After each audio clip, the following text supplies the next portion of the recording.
te decimos, Dios, te necesitamos, Padre. Señor, necesitamos de tu toque en nuestras vidas. Necesitamos tu mano. Acuérdense que tenemos que traer nuestra Biblia para que nos chamaquee el pastor, ¿verdad? Cada quien vamos a leer la palabra de Dios.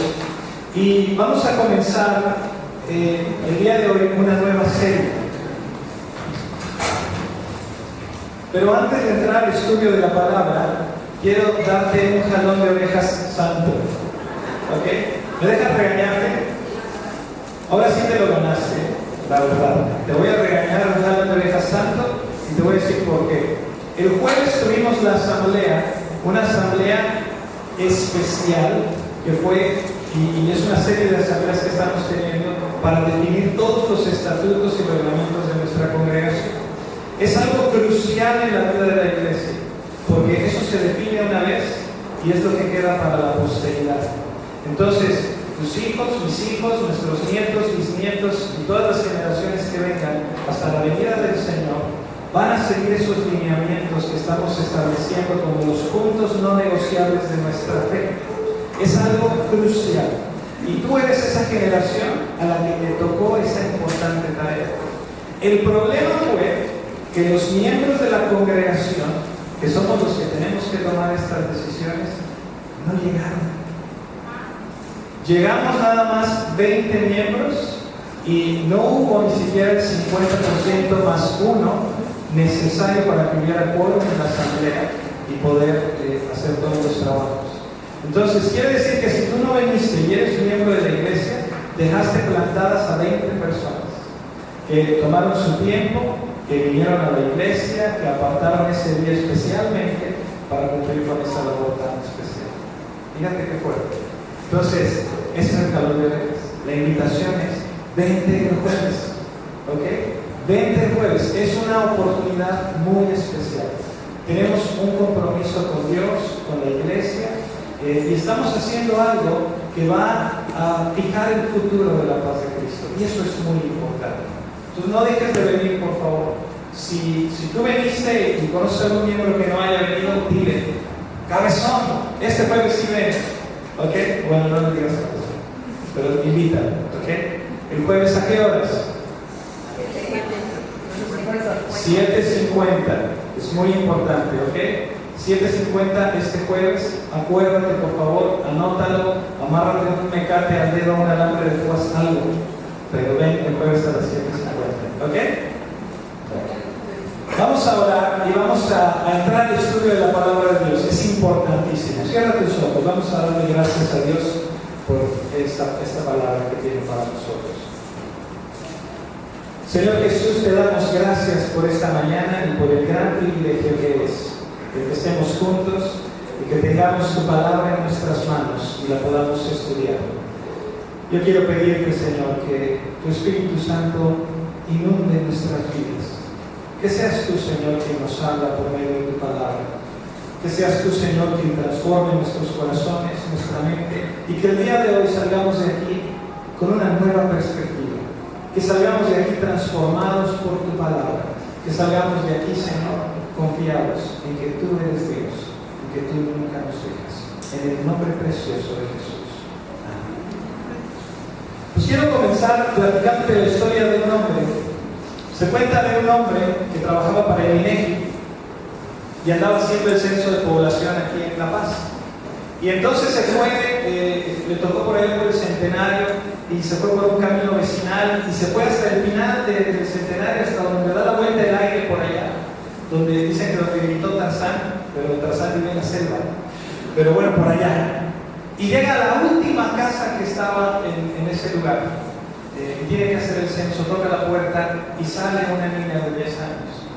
Y le dice a la niña: oye, hija, no está tu mamá, porque necesito hacer el censo y tengo que hablar con un adulto. Le dice la niña: híjole, señor, ¿sabe qué?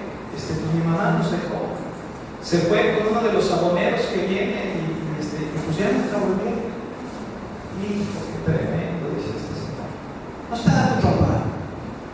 No, mi papá. Ese tipo nunca viene una vez cada 2 meses, y eso nomás si necesita bañarse. Y si no nos visita, dice, oh, qué tremendo. ¿No tendrás una hermana o alguien mayor? Dice, no, mi hermana la metieron a hacer eso, mató a un policía y estaría a hacer eso desde hace 15 años. Y este señor de Inegi está así como que pues, sacadísimo de una con la historia. Dice, bueno, ¿no tendrás un hermano? Dice, sí, claro que sí, mi hermano está en Harvard. ¿En Harvard?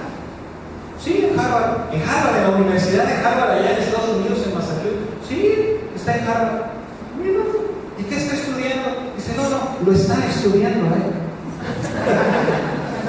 Y es un ejemplo de una familia disfuncional. Y te lo platico porque vamos a empezar una nueva serie. Vamos a comenzar una nueva serie de estudios y esta serie se titula Promesas increíbles para gente disfuncional. Amén. Es perfecta para muchos de nosotros, pero lo que vamos a ver es que Dios toma a individuos, Dios toma a personas quebrantadas, personas que están arruinados, que están fracasados, que están pasando por situaciones muy difíciles y les da promesas impresionantes. Y vamos a estar viendo la vida de una familia muy disfuncional, la vida de la familia de Abraham. En Génesis 25, del capítulo 25 al capítulo 36, esa va a ser la serie de estudios que vamos a estar estudiando juntos, si Dios nos lo permite, el resto del año y el principio del que sigue. Y vamos a estar viendo la familia de Abraham. Abraham tuvo un hijo que se llamaba Isaac. Isaac se casó con una mujer que se llamaba Rebeca y tuvieron gemelos, Esaú y Jacob. Y esta va a ser su historia. Y hay dos cosas que te quiero decir de entrada acerca de esta familia. Una es que no es una familia común y corriente. No es una familia común y corriente porque Dios, el Todopoderoso, se le aparece a Abraham y hace con Abraham un pacto irrevocable. Es decir, un pacto que no puede deshacerse. Y ese pacto, Dios le promete a Abraham, en primer lugar, que lo va a bendecir. Y le promete que Él siempre va a ser el Dios de Abraham. De hecho, a partir de ese punto, es que a Dios se le empieza a conocer como el Dios de Abraham. También le promete a Abraham que, en segundo lugar, lo van a convertir en una gran nación, que Abraham iba a tener un gran nombre. Y en tercer lugar, le dice que Dios va a bendecir al que le bendiga, que va a maldecir al que le maldiga. Y es una promesa de protección hacia Abraham, pero no nada más hacia Abraham, sino a toda su descendencia. Es todo lo que Dios está haciendo, para siempre. En cuarto lugar, Dios le dice que toda la gente, hombres, mujeres, niños, todos los individuos, pueblos, naciones, todos van a ser benditos a través de Abraham. Y finalmente Dios le promete la tierra de Canaán y le dice, donde quiera que pongas la planta de tu pie, esa tierra va a ser para ti. Hoy en día, como resultado de lo que le pasó a Abraham hace 4,000 años, más de la mitad del mundo identifica su herencia espiritual hasta Abraham. Musulmanes como cristianos identificamos a Abraham como el padre de la fe. Entonces, no es una familia común y corriente. Es una familia que vale la pena decir que lo que les pasa a ellos cambia el rumbo de la historia en nuestro planeta para siempre. La segunda cosa que te quiero decir de esta familia, antes de seguir adelante, es, tenemos que aprender algo más de Abraham. Después de Abraham, su familia se volvió una familia extremadamente disfuncional. Está llena de intrigas, está llena de engaños, está llena de violencia, está llena de robo. Hay un recuento incluso de una violación, nos platica de un homicidio dentro de su familia. Entonces es muy impresionante. Es muy impresionante porque ves a esta familia, ves esta historia y que combina estos elementos. Por un lado tienes una familia muy disfuncional y terrible, y por el otro lado tienes las promesas de Dios. Y Dios está determinado a cumplir sus promesas. Y eso es lo que vamos a estar viendo. Entonces, con esto en mente, quiero que vayamos al libro de Génesis. Y acompáñame al capítulo 25. ¿Lo tienes ahí? Génesis 25, vamos a leer a partir del versículo 19. ¿Ok? Hermanas y hermanos, esta es la palabra de Dios. Estos son los descendientes de Isaac, hijo de Abraham.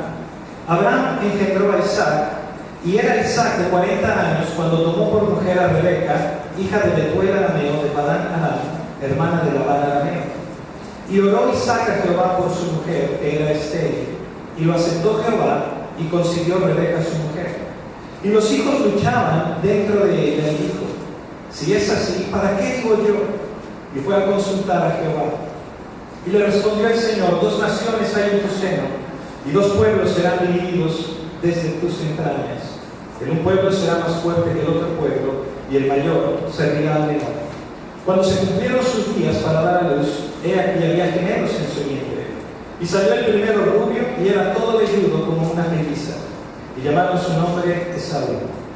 Después salió su hermano, trabada su mano al calcañar de Esaú, y fue llamado su nombre Jacob. Y era Isaac de edad de 60 años cuando ella los dio a luz. Versículo 27. Y crecieron los niños, y Esaú fue diestro en la casa, hombre del campo, pero Jacob era varón quieto, que habitaba en tiendas. Y amó Isaac a Esaú, porque comía de su casa, mas Rebeca amaba a Jacob. Y hizo Jacob un potaje, y volviendo Esaú del campo cansado, dijo a Jacob: te ruego que me des a comer de ese guiso rojo, pues estoy muy cansado. Por tanto fue llamado su nombre Edom. Versículo 31 dice: y Jacob respondió: véndeme en este día tu primogenitura. Entonces dijo Esaú: he aquí, yo me voy a morir, ¿para qué pues me servirá la primogenitura? Y dijo Jacob: júramelo en este día. Y él le juró, y le dio a Jacob su primogenitura. Entonces Jacob dio a Esaú pan y del guisado de las lentejas, y él comió y bebió, y se levantó y se fue. Así menospreció Esaú la primogenitura. Y hasta aquí vamos a leer la palabra de Dios. Conforme nos adentramos a la historia, vamos a ver esta historia de esta familia disfuncional. Comenzamos con Isaac, y vamos a empezar donde comienza. En tu bosquejo, en la parte de atrás del boletín, el punto A dice: las características de un hombre con una casa dividida. Cuando Isaac nació, Abraham tenía 100 años. La mamá de Isaac tenía 90 años. Y antes de que Sara concibiera a Isaac en su vientre, ella se describía a sí misma como una mujer que estaba seca por dentro, porque era estéril. Había pasado por mucho la edad de poder tener hijos, y sin embargo, Dios le había prometido que iba a intervenir en el cauce natural de la historia y le iba a dar un hijo. Y así es como concibe a Isaac, y por eso Isaac se le conoce como el hijo de la promesa. Eso es lo que Isaac, la promesa que Dios le dio a Abraham, la descendencia que le ofreció.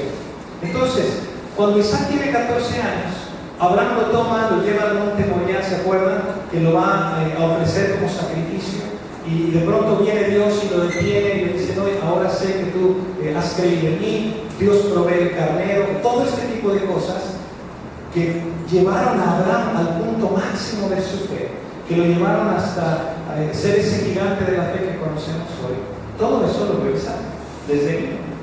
Isaac aprendió de su padre todas esas cosas directamente. Miró cómo su papá iba creciendo y fue enseñado por él.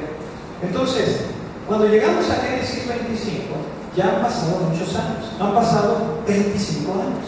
Ahora Isaac tiene 40 años y se acaba de casar. Y es bien interesante, porque la Biblia nos dice que cuando Isaac se casó, metió a Rebeca a la tienda de su mamá. Cuando te cases, no llevas a tu mujer a la tienda de tu mami, la llevas a tu propia tienda, ¿verdad?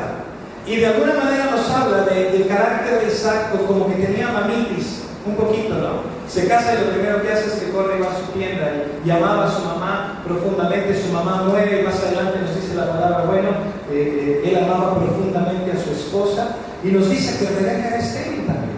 Rebeca no podía tener hijos, y entonces comienza el drama. ¿Por qué? Porque en aquella época no había control de la natalidad. Si tú te casabas, lo natural era que al año tuvieras un hijo. Era lo normal. Sin embargo, Isaac y Rebeca no podían concebir. Y seguramente Isaac, si te pones a pensar, su papá le contó todos los años, toda la lucha que tuvieron, que no podían tener hijos, y cómo estuvieron orando, y cómo estuvieron creyéndole a Dios. ¿Y qué es lo que hace Isaac? Empieza a orar por su esposa y empieza a pedirle a Dios acerca de esta esterilidad. Ahora, lo que te puedes perder cuando lees este pasaje es que cuando llegas al versículo 26, fíjate ahí, al final del versículo 26, dice que Isaac tenía 60 años cuando nacieron sus hijos. En otras palabras, se casó a los 40 y su esposa es estéril durante 20 años. Imagínate, Dios le responde después de 20 años. Pues déjame decirte algo, es una lección importante, porque tú puedes ser el objeto de las promesas de Dios. Tú puedes recibir las promesas de Dios y saber que Dios va a cumplir su palabra, pero eso no quiere decir que las cosas van a ser siempre color de rosa.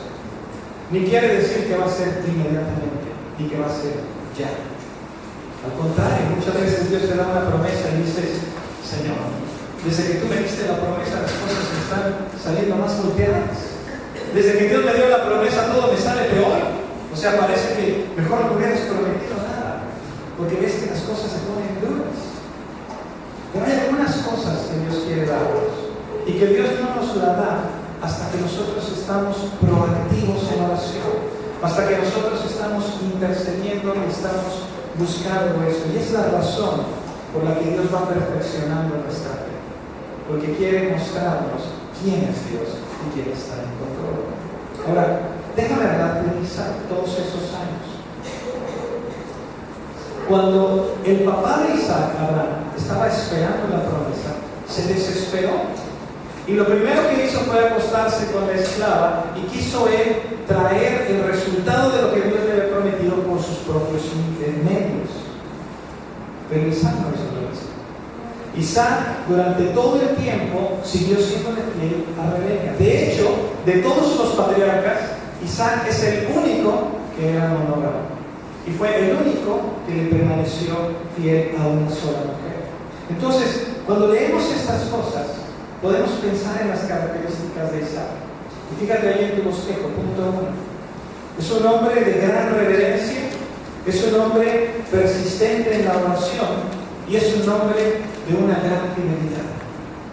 ¡Wow! Pero entonces viene la pregunta de los 64.000. Si es un hombre tan chiquitiguado, ¿por qué le sale una familia disfuncional?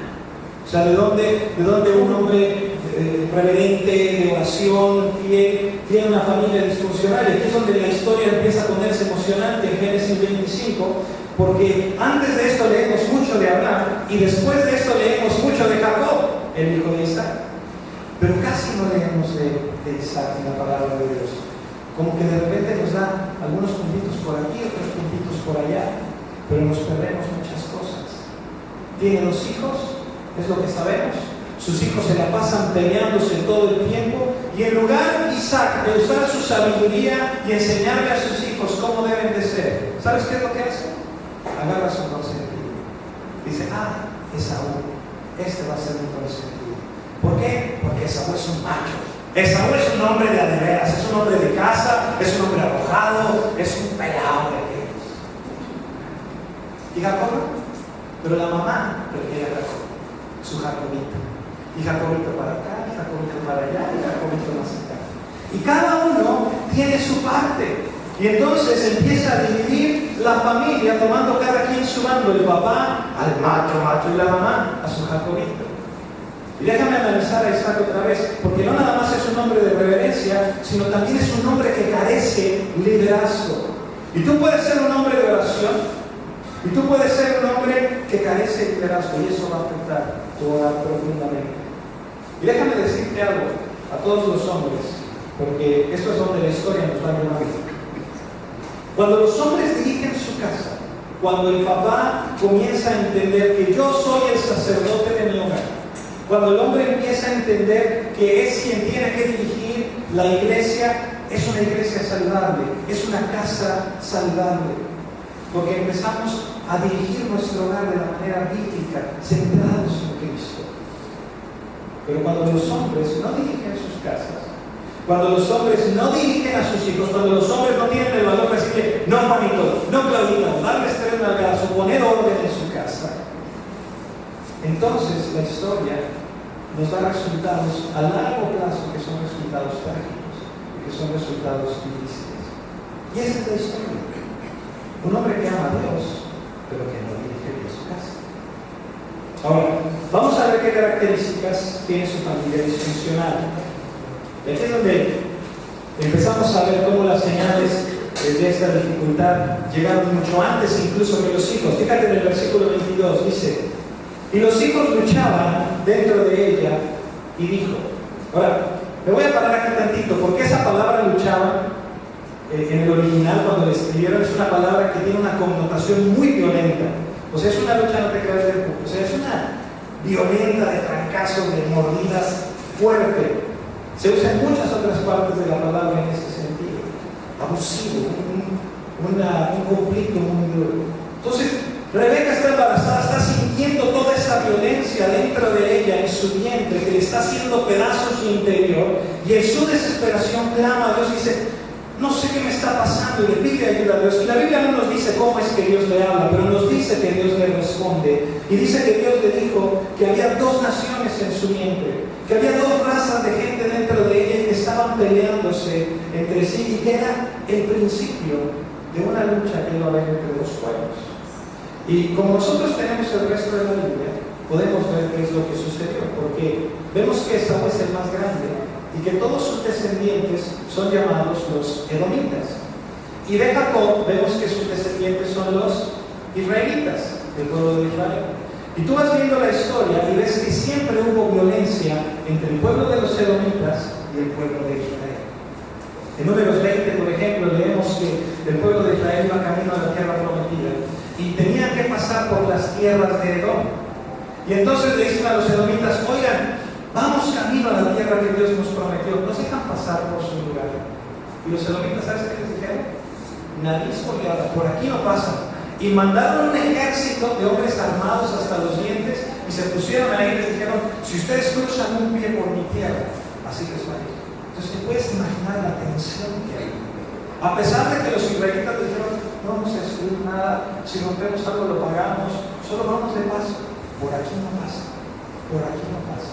Y es esa tensión que vemos. Más adelante, en el libro de 2 de Samuel, el rey David finalmente vence a los edomitas, entran a ser parte del pueblo de Israel.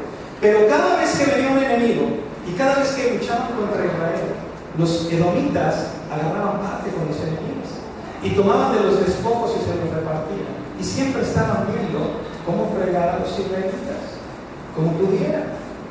Y cuando llegas al Nuevo Testamento, te encuentras a un tipo que se llama el rey Herodes.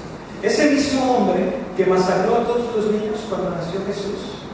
Ese hombre que estaba tratando de destruir la simiente de Abraham, al mismo Mesías, era un descendiente de Saúl, era un descendiente de los edomitas. Entonces, en el vientre de Rebeca tenemos que está todo esto sucediendo, un antecedente de lo que va a pasar en la historia. Y lo fascinante de todo esto es que Esaú es el primero en nacer. Es el más grande. Y eso era muy importante en el Antiguo Testamento. Porque el primero en nacer, el primogénito, tenía muchos derechos. No nada más tenía muchos derechos, sino que se quedaba con una gran parte de la herencia. Se quedaba con lo doble de la herencia. De manera que nace Esaú y dice la Biblia que cuando nace esta bolita de pelo rojo. Así, yo me imagino como el eslabón perdido. Y lo ven sus papás así todo peludo, rojo, y dice: ¿cómo le ponemos a este niño? Y dice: ya sé, vamos a ponerle peludo.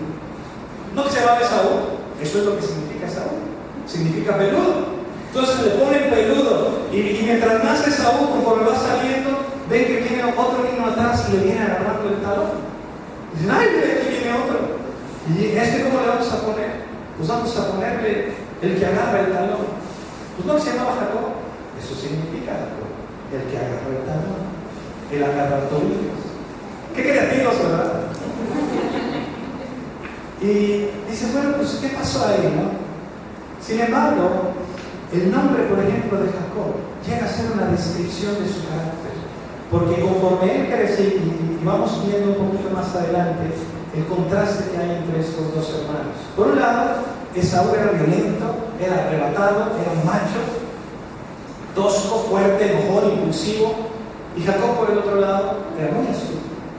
Era un hombre sin misericordia, era un engañador, era una persona sumamente inteligente.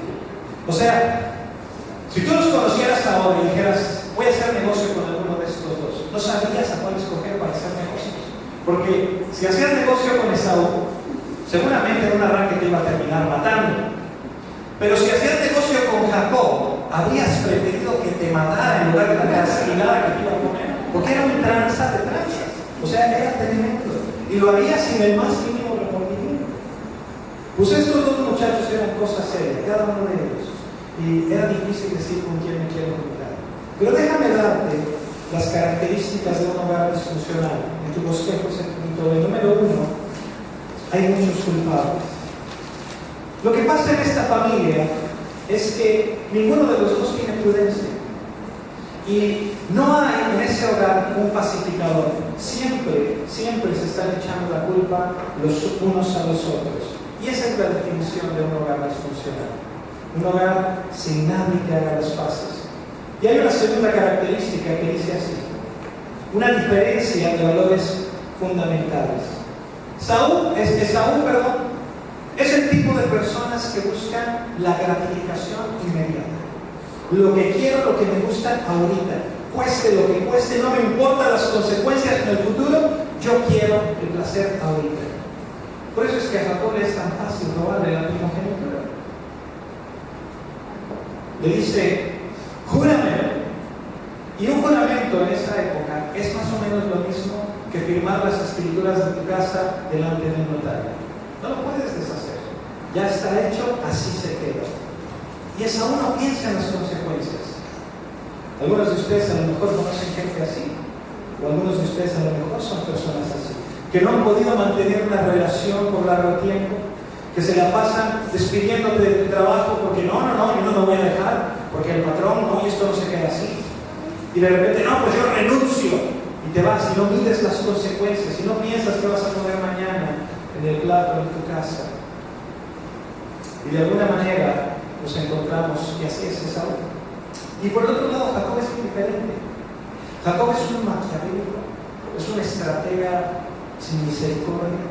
Es de los que te pueden dar un beso y un abrazo y por el otro lado están lavando el puñal, están dando vueltas. Ese es Jacob. Y para Jacob era bien fácil manipular a Esaú. Entonces la historia, a lo mejor te quedas pensando, bueno, ok, pero ¿qué significa todo esto? Punto serio, ¿qué significa esta historia? Y esto es importante. Esto es lo que aprendemos. En primer lugar, cuando leemos de Esaú y de Jacob, a lo mejor te preguntas, ¿por qué Dios escogió a Jacob? ¿Por qué le dijo a Jacob, voy a cambiarte el nombre y tu nombre ahora va a ser Israel? Porque Jacob era implacable, era frío, era calculador, timador, y llega a ser la persona por medio de la cual el pueblo de Dios recibe su nombre. ¿Es el pueblo de quién? De Israel.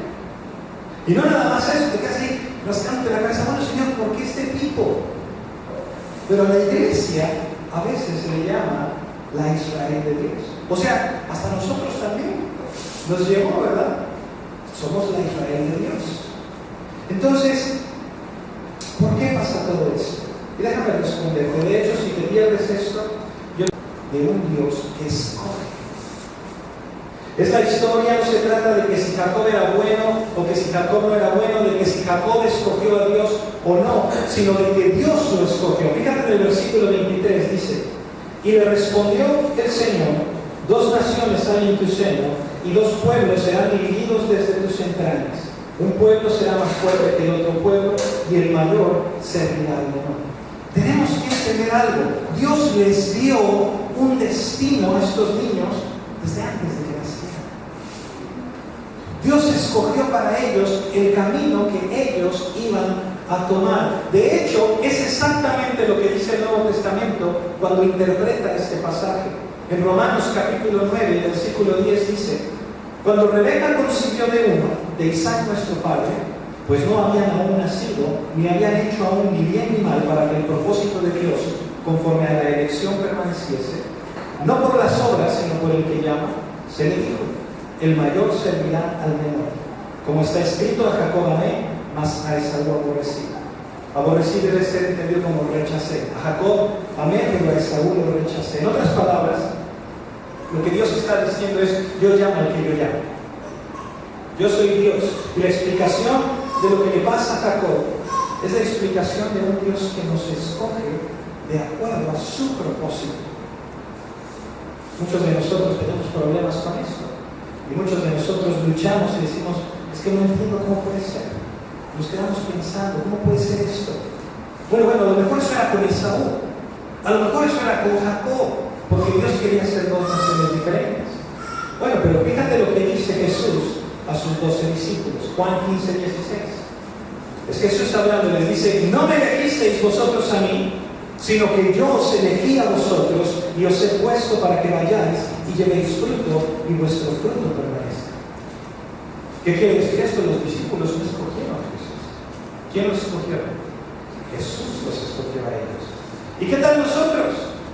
Mira lo que dice Efesios 1:3. Pablo escribe, bendito sea el Dios y Padre de nuestro Señor Jesucristo, que nos bendijo con toda la bendición espiritual en los lugares celestiales en Cristo, según nos escogió en Él antes de la fundación del mundo, para que fuésemos santos y sin mancha delante de Él, en amor habiéndonos predestinado para ser adoptados hijos suyos por medio de Jesucristo, según el puro afecto de su voluntad.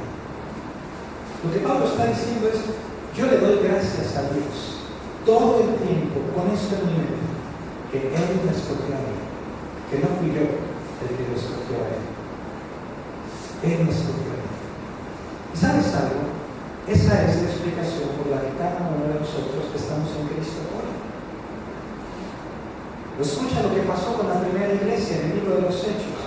Dice, los gentiles oyendo esto se regocijaban y glorificaban la palabra del Señor y creyeron todos los que estaban ordenados para la vida eterna. ¿Quiénes creyeron? Todos los que estaban ordenados para la vida eterna. ¿Cuántos? Todos.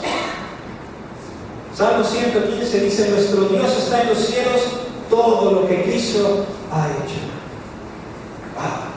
Ahora, entiéndeme por favor lo que está sucediendo aquí. Es la historia, sí, es la historia de Jacob, un mentiroso, un intrigoso, un despiadado, un engañador que encontró misericordia. Esa es la historia.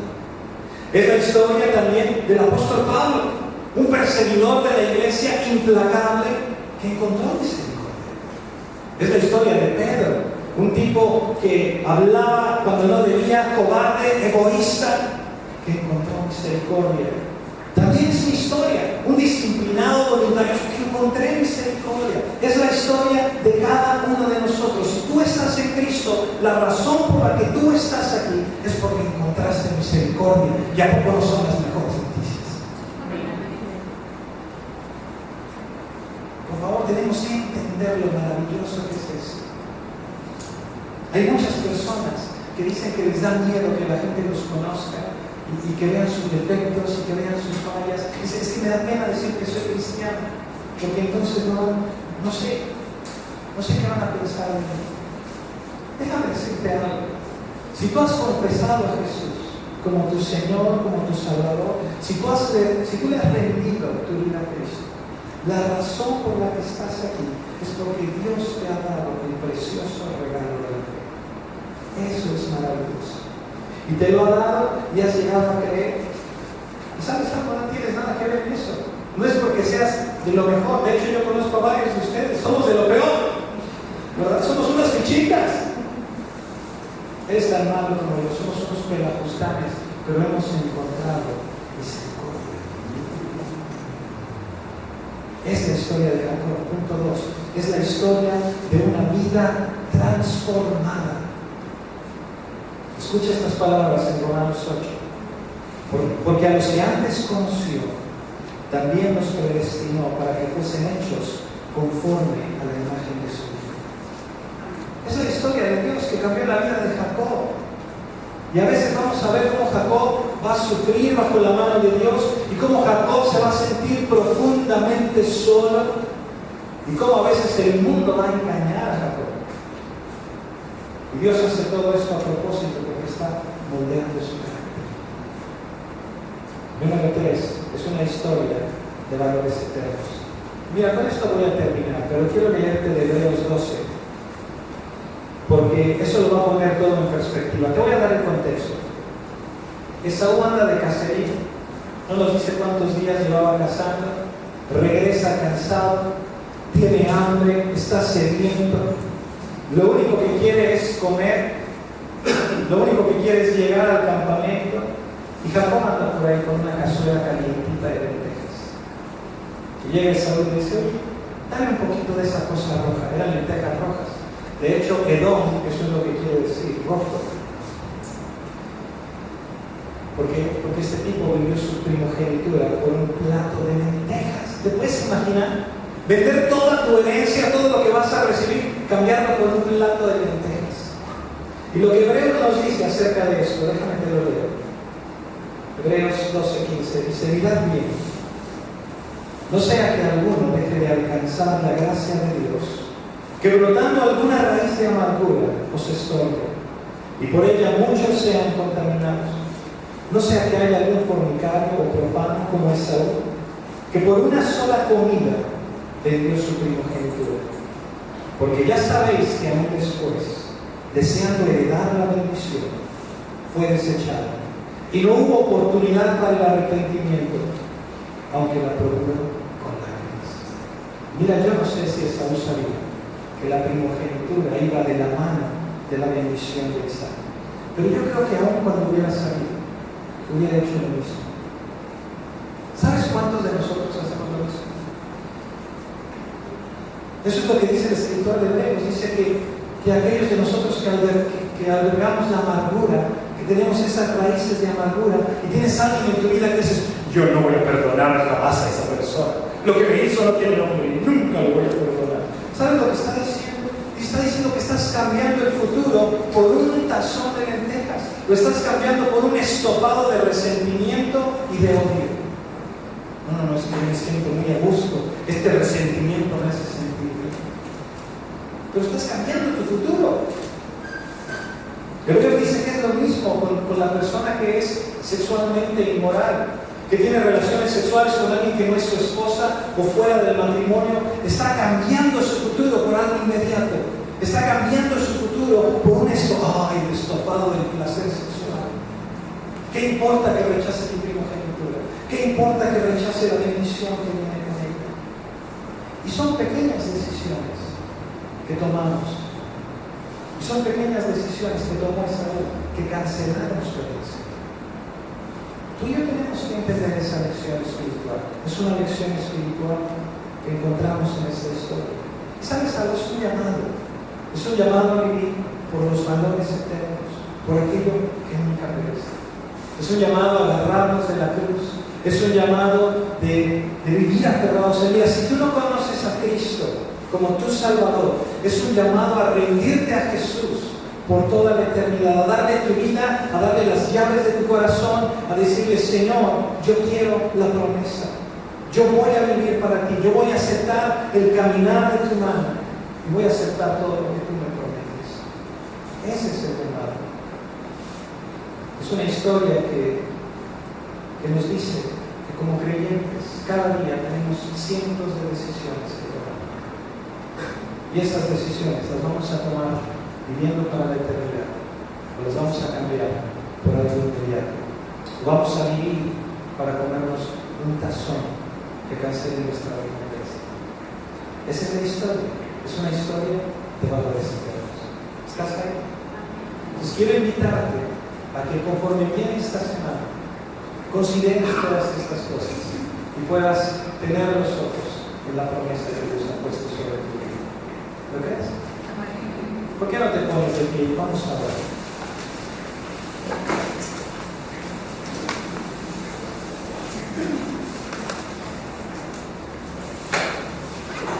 Padre Celestial, te damos gracias, Señor, por tu palabra esta mañana.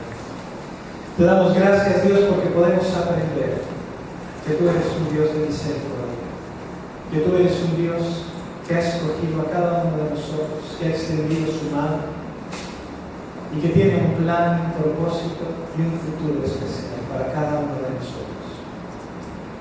Señor, esta mañana queremos rendir nuestras vidas delante de ti. Queremos entregarnos a ti completamente. Queremos pedirte, Señor, que nos permitas caminar en tu mano, tener nuestros ojos puestos en ti, y no en aquellas cosas que traigan un placer temporal, que traigan una situación inmediata, pero que nos priven de la bendición eterna de tu presencia. Gracias, Dios, por tu misericordia y todo lo que tú haces en cada familia que está aquí representada. Te bendecimos, Señor, en el nombre de Jesús. Amén. Pueden tomar su lugar un momentito. Le voy a pedir a Cristian si puede pasar, por favor.